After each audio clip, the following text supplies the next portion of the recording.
Anjuman షాదీఖానాలో Haj service and welfare వారి ఆధ్వర్యంలో 2024 హజ్ యాత్రకు వెళ్ళు హాజీలకు అవగాహన సదస్సు జరిగింది.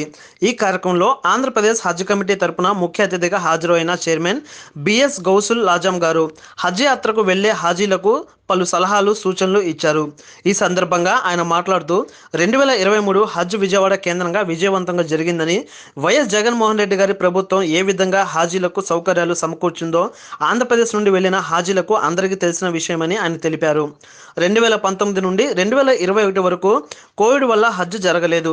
ఇక 2022లో హజ్కు గాను భారతదేశం ఎక్కడ లేని విధంగా కేవలం ఆంధ్రప్రదేశ్ సీఎం జగన్ రెడ్డి 5,64,1164 మందికి ఇవ్వగా, అలాగే 2023లో హజ్కు వెళ్లే 1,813 మందికి 14,50,20,000 ఆర్థిక సాయం అందించారని, ఈ నెల రెండు సంవత్సరాల్లో సుమారు 20 కోట్ల రూపాయలు 2,970 మందికి హాజీలకు అందించి చరిత్ర సృష్టించిన ఏకైక ముఖ్యమంత్రి జగన్మోహన్ రెడ్డి అని హజ్ కమిటీ చైర్మన్ బిఎస్ గౌసుల్ లాజం గారు అభివర్ణించారు.